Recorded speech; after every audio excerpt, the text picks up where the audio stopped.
Cavaleiro, se tem uma montadora que aqui no país eu acho que ela é genial e ela lançou coisas assim extremamente ousadas e inovadoras, com toda a dificuldade que nós temos aqui no Brasil de experimentar o novo e o diferente e de certa forma tentar fazer algo fora da caixinha, é a Fiat, né?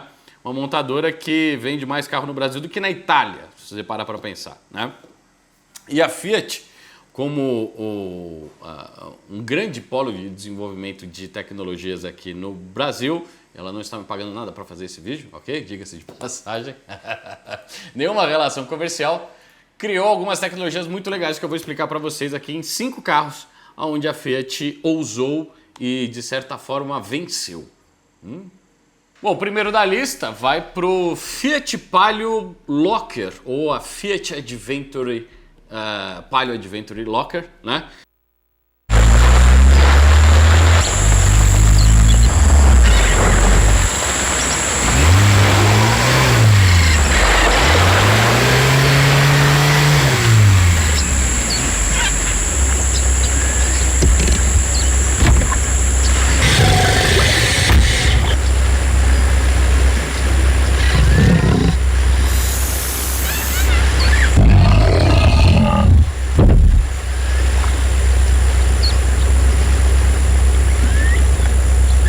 Don't worry about a thing, 'cause every little thing's gonna be alright. Don't worry about a thing, 'cause every Novo Palio Adventure Locker. Mais Adventure? Impossível. Que tinha um sistema de tração muito interessante, né? De controle de tração voltado para trilhas. Para você entender melhor o que foi o sistema Locker da Fiat aí no Palio, você tem que entender como funciona um diferencial. E eu não tenho um aqui na minha mão. Deveria ter para explicar para vocês. Mas eu vou usar essa tesoura como fator de explicação. Acontece que, pelo fato de o carro fazer curvas, certo? Quando você faz uma curva para a esquerda, a roda que está na parte interna da curva, ou seja, a roda da esquerda, ela vai rodar numa velocidade menor do que a roda que está na direita do carro, que vai ter que percorrer uma distância maior do que a roda da esquerda, certo? Com a roda contrária. Para isso, o carro tem um mecanismo chamado diferencial, que é basicamente algumas engrenagens que fazem a distribuição do torque que está sendo produzido pelo motor entre essas duas rodas, para que a roda de dentro não trave, né, conforme a outra roda de fora gira numa velocidade maior, certo? Let's fasten a spoke on the inner end of each axle, so that by turning the spokes, we can turn each wheel separately. With a bar or crosspiece, we can turn both wheels in the same direction at the same rate of speed.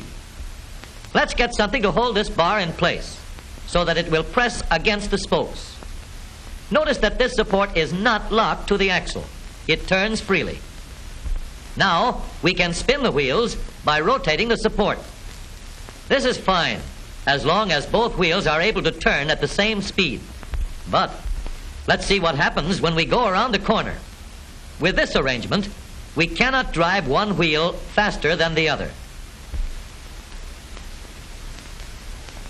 And if we stop one wheel, the other wheel won't budge. Let's put this bar on a pivot so that it can swing in either direction.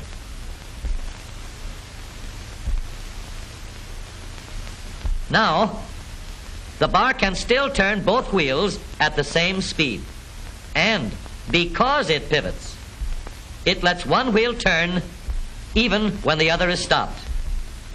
But if turned too far, the bar will swing around until it won't drive the spokes that turn either wheel. We need another crossbar and more spokes to carry on the job. When we stop one wheel, the crossbars will continue to push the spokes of the free wheel around. As long as both wheels are free to turn, the bars do not swing on their pivot, and the wheels move at the same speed. Now we have the working principles of a differential. To adapt the model for use in an automobile, we will have to make a few changes. In order to reduce the jerky action caused by wide spaces between the spokes, we will put in more spokes. Further filling in the spaces between the spokes gives steadier, more continuous action, and changing the shape gives firm, constant contact. Now we can make the gears thicker and stronger, and we have differential gears. The edges are cut so that they will fit together more smoothly and silently, and another gear is added to share the work of driving the axles. The principle is the same. In order to turn the support and drive the wheels, we can fasten a large gear here, connected by a smaller gear to a source of power.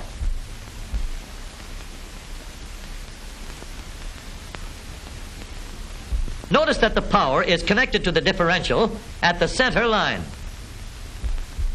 We can make our model more compact by moving the gears closer together.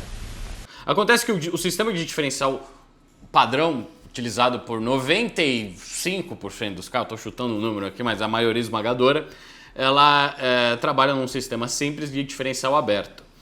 E o diferencial aberto, numa situação de baixa aderência, quando você está lá, por exemplo, nas dunas, que você foi andar com o seu Palio e você, deixa eu ver se eu consigo fazer um rally. Aí você mete o seu Palio nas dunas ali na praia e você descobre que o chão com areia ele é muito menos tracionável do que um chão com asfalto. E aí você enfia a sua roda num buraco, né? E aí você começa a acelerar o seu carro e pelo próprio funcionamento do diferencial no seu conceito, ele acaba jogando a tração para onde está mais fácil, o que acaba sendo a roda que tem menos aderência, certo? Pelo esquema de funcionamento de diferencial comum, o torque ele vai ser distribuído para essa roda que tem menos aderência, que é o oposto que você quer, certo? Você quer sair do buraco, você precisa entregar tração no chão para movimentar a massa do carro para frente. Com o sistema Locker, que a Fiat inventou aqui nesse caso, ou aprimorou, né? Ela trava o movimento ali da caixa do diferencial. Isso faz com que o diferencial seja basicamente eliminado e faz com que as duas rodas girem, né, na mesma velocidade, apesar de que o seu carro esteja fazendo curva ou não, ou se ele esteja tracionando ou não, né? E isso, de certa forma, distribui melhor a tração e facilita esse movimento para você vencer essa deficiência do diferencial aberto. O sistema Locker da Fiat, no caso desse carro aqui, utiliza uma solenoide dentro da caixa que acopla e aí trava o movimento do diferencial e tudo vira como se fosse você dá um bypass do diferencial, né? E tudo vira junto. Uma tecnologia de certa forma simples, mas a Fiat foi inovadora o suficiente para projetar essa peça, fazê-la funcionar durante um tempo, pelo menos no período de garantia do carro, né? E lançou vários carros com essa tecnologia que você também paga lá mais caro, né? Porque ele tem todo o acionamento elétrico, ele podia ser acionado até uma certa velocidade e há toda uma eletrônica, né? Que tem um custo, homologações e tal, e por isso que você ter um carro assim basicamente popular com um sistema diferente desses é muito interessante. Lembrando também que não é a primeira vez que a Fiat se aventura na questão de carros com pretensões de trilha, né? Eu já citei muitas vezes aqui um carro que só foi vendido lá na Itália, que é o Fiat Panda 4x4, que eu ainda vou ter um na minha vida, beleza? Vocês ainda vão ver isso no canal, se tudo Deus quiser, aí nos próximos anos a gente vai trazer um para o país. É tipo um Uno Mille 4x4. Durma com esse barulho. Depois, cavalheiros, do Palio Locker, nós tivemos o que eu acho que foi no Brasil o ápice do 5Tech, né? Eu já fiz um vídeo aqui sobre o Maré. Mais de 500 mil de visualizações, dá uma clicada aqui para você dar uma olhada lá nesse vídeo, mas para mim o ápice do Maré, assim, a chave de ouro no mercado brasileiro, pelo menos, foi o Fiat estilo Abarth.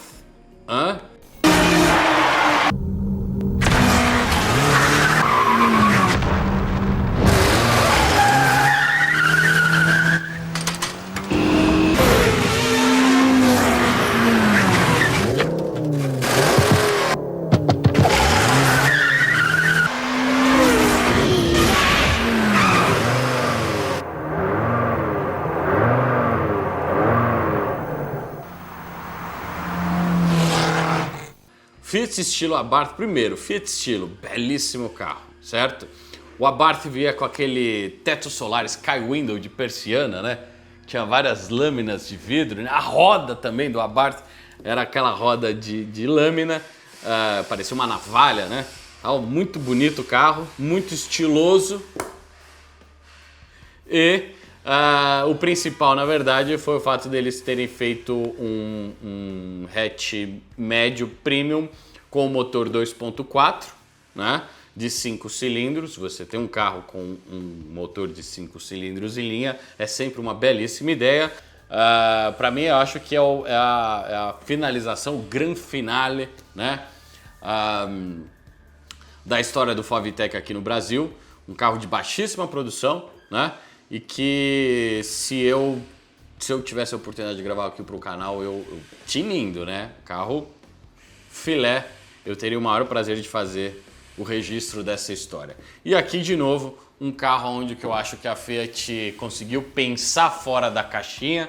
Veja que na época que esse carro foi lançado, a maioria era tudo 4 cilindros, né? Umas plataformas já cansadas, era Astra, era Civic com um bom... o VTEC era um bom modelo, mas não era um 5 cilindros, você entende? Enfim, carro completamente fora da curva, inesperado, né?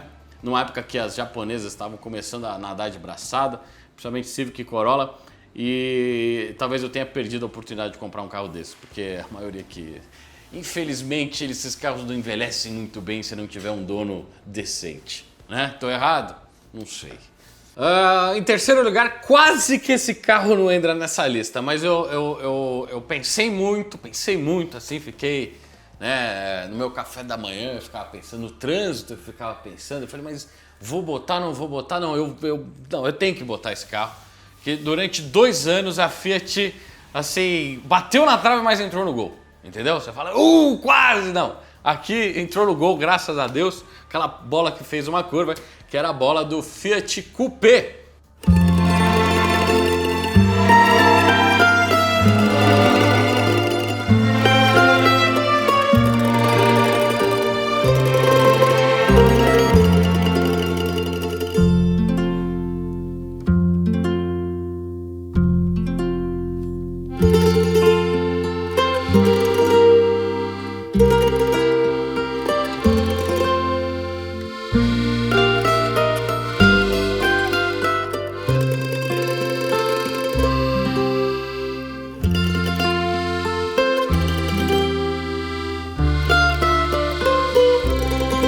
Né? 95 a 97, a Fiat trouxe algumas unidades desse carro polêmico, né? Era aquele caso, todo mundo que tinha o Coupé falava, eu tenho um carro desenhado pela Pininfarina, que era uma grande mentira, porque na verdade o interior do Fiat Coupé era desenhado pela Pininfarina, que era um interior também super ousado, motivo e título desse vídeo. Mas eu gosto mais do Coupé na parte exterior, porque ela foi desenhada pelo Chris Bangle, né? Na época polêmico, Chris Bangle, ele fazia parte do time de design lá da Fiat, e ele que desenhou, né, esse carro com as caixas de rodas todas cortadas, né, com essa frente de meio de Maserati, né, a traseira também com aqueles faróis não alinhados, né, com faróis quádruplos duplos numa linha vertical. Enfim, o carro como um todo era um grande exercício de ousadia de design que eu acho que envelheceu muito bem, né? E se você hoje reclama do Chris Bangle, né, principalmente na sua época pós a Fiat, porque depois desse carro aqui ele foi para a BMW, e aí vem a era Bangle, né? E muita gente criticava na época. É que os caras não sabiam o que a BMW ia fazer depois de 2020, né? Então, assim, você olha para o passado, fala, porra, era a Bangle, era bonita. Porque agora a régua, assim, ó, o vídeo é sobre Fiat, né? E, bom, talvez o grande erro e talvez aqui o motivo desse carro quase ter saído da linha é porque a Fiat só trouxe o 2 litros 4 em linha aqui, né? Eles esqueceram que esse carro lá na Europa foi vendido com um 5 em linha turbo, Favitec versão turbo. Aí, meu amigo, eu queria ver aqui TTRS, não ia ter para ninguém, você entende? Você entende? Quase, mas o carro ele foi tão ousado, tão fora, tão inesperado, eu diria, pra gente ter esse carro aqui no país. Trouxe essa essência mais de vanguarda italiana, né? De design, de ousadia que a gente só via na Itália, né? Podiam fazer isso de novo, né? A questão é, eles iam trazer o quê? Alfa Romeo, lógico, né? Assunto para outro vídeo. Então vamos lá, falamos de tecnologia de diferencial inusitada, falamos sobre a época de ouro ali dos motores 5 em linha da Fiat que foram vendidos no país, falamos de ousadias de estilo, né, de Fiat Coupé na verdade, mas de design, e agora a gente precisa falar, lógico, do que se resume a história da Fiat aqui no país, que é do Fiat Uno Mille, mas da versão do Uno Mille mais entusiasta e ousada que a Fiat já produziu na nossa história. Lógico, eu tô falando aqui do Fiat Uno Turbo. A Fiat fez uma revolução na indústria automobilística lançando o Uno. E não parou, lançou o Mille, o primeiro 1000 cilindradas brasileiro. E foi em frente lançando o esportivo Uno 1.6R. A evolução continua com os lançamentos do Mille ELX e do primeiro turbo brasileiro de série, que só podia ser o Uno.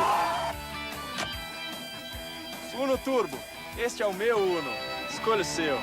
Tivemos esse carro no país, cavalheiros, né? Um 4 em linha 1.4 de 116 cavalos, 950 quilos, turbo Garrett T2, se eu não me engano, e tudo analógico, assim, sabe?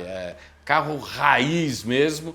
Naquela época que você via que os engenheiros, talvez pelo próprio sucesso do Uno, né? Como um divisor de águas na história do mercado automotivo brasileiro, sobrou um dinheirinho e os caras tiveram os culhões ali para fazer. Vamos fazer um negócio legal, vamos fazer o Uno Turbo, vamos trazer aqui para o Brasil a tecnologia e vamos lançar no mercado e chupa a Volkswagen. Pra vocês terem uma ideia, tá?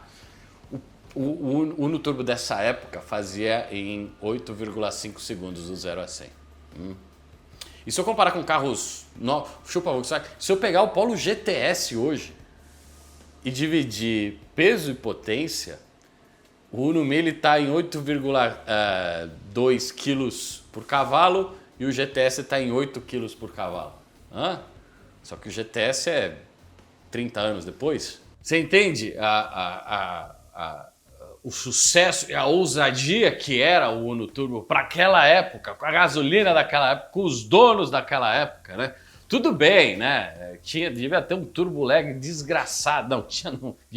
Tinha mesmo um turbo lag desgraçado, mas, enfim, um carro que nunca mais a gente vai ter, na verdade. E eu acho que para mim dos Unos mais importantes da história. Enfim, quem tem, cuide bem, porque não vai ter de novo. Queria terminar com uma coisa que ameaça com em, né? Mas tudo bem. Tá vendo? Bom, por último aqui nessa lista, cavalheiros, eu preciso... O vídeo é sobre ousadia, e nem todas as ousadias, né? Nem todas aquelas estripulices que você fez na sua vida, né? Que você tentou se destacar na multidão para fazer algo inusitado e diferente e ousado, deu certo, né? E aqui a Fiat foi muito ousada, mas eu não tinha como não citar esse carro, né? Tô falando aqui do Fiat Odd CSS. Eu sei. A gente começa com a crítica que eu fiz para o Fiat Odd no último vídeo, né? Que veio antes desse aqui. Que o Fiat Odd era aquele 147, que foi um micro hatchback, né, lançado para ser um comparativo aqui ao próprio Mini Cooper ali, o Morris de primeira geração, E que um carro que nunca nasceu para ser um sedã. E daqui a Fiat aqui resolveu fazer um sedã do 147. Não sei por que carga d'água eles resolveram ter essa ideia diferente, né? Mas aí os caras não ficaram satisfeitos com a ousadia de construir um Odd. E eles fizeram um Odd versão coupé super esportiva, entendeu? O que era esse? CCS era isso? Eu nem... O que era CC? Competizione Super Sport, né?